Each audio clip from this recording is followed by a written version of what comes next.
Let's go!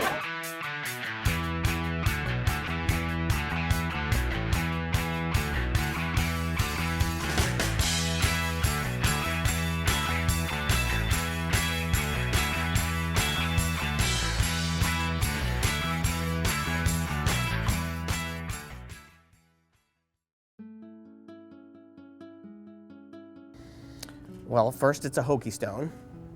It's attached to Ingle Hall, right on the end. It's probably about belt high, like right about here. And it's just a random piece of Hokey Stone on a random building on campus that when we were tailgating in Price Hall lot, that was the path that we took to get to the stadium. And that's kind of where it's at. It's just passed right by it. So here's the story that I remember. So, and again, sports fans in general, but probably Hokie fans are the same way, at least I am, somewhat superstitious. So you all know that in 1999, Virginia Tech played for the national championship.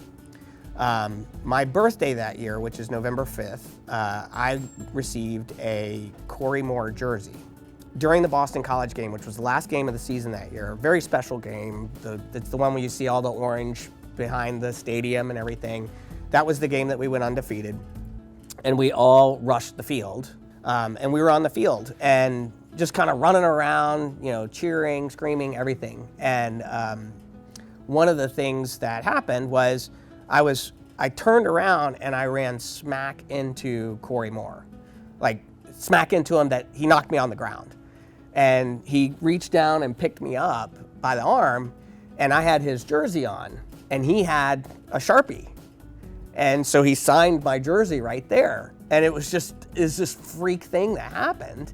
And then kind of he went his way and I went my way, and people were tearing down goalposts and cheering, and Frank Beamer was on someone's shoulder waving the towel, asking who was going to be in New Orleans. And so later that year, we drove the whole family. Your dad was there, and we drove the whole family down to New Orleans, and we went to the game. Well, as you probably know, history would tell you, we lost the game. It was a great game. We played very well. So the next year we came back, and that first game of the season, I wore my Corey Moore jersey. Well, that game was the Georgia Tech BCA game that Lee Corso's car got struck by lightning, and it rained so hard and there was so much lightning that they canceled the game. Like, didn't even replay it, just canceled the game. And so it was at that time that I had decided that the Corey Moore jersey there's something wrong. Like it's bad luck. And I'm getting to how all this relates to the Booby Rock. But so we had never played, Florida State had never come here, and Florida State was who we were playing in the national championship we lost to. So they were coming here for a game, and we were in Price Hall lot. It was a regular season game, out of conference at that time, I think. Maybe it had been after we joined the ACC. But I decided that morning that this was the opportunity to break the curse of the Corey Moore jersey. So I brought it with me to the tailgate and kept it in the car. I didn't want anybody to talk me out of it. And as we were packing up, once we packed up and locked up the car, I grabbed it out of the car and I put it on as we were leaving the tailgate. And everybody lost their mind. Like, nobody wanted me to go with this jersey, right? And so we were arguing about it all the way up the street here, and we got to Ingle Hall. And, you know, we'd been drinking and partying and that kind of thing. And I said, look, I'm going to touch this Hokey Stone right here, and that's going to break the curse. And it was that Booby Rock that we touched, and sure enough, we won that game.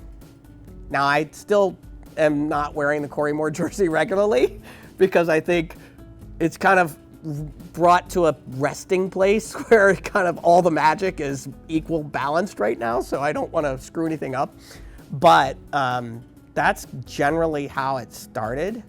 And then ever since then, it was, we have to touch the rock because the rock broke the curse. And if we don't touch the rock and respect the rock, then we might, you know, have bad luck that day. So ever since then, we would touch the rock on the way to the game. Some people loved it. Some people thought it was stupid. So I have pictures of some people, all around it, and that kind of, and then I have pictures of people going, like this, like, what are you doing? This is so dumb.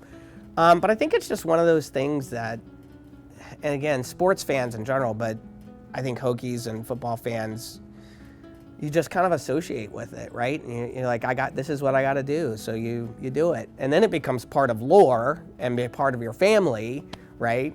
To the point that people are asking you where it is and how do I get to it, and, so you've got it marked on your maps so you can share and that kind of thing. So that's kind of how it came about. At least that's how I remember it.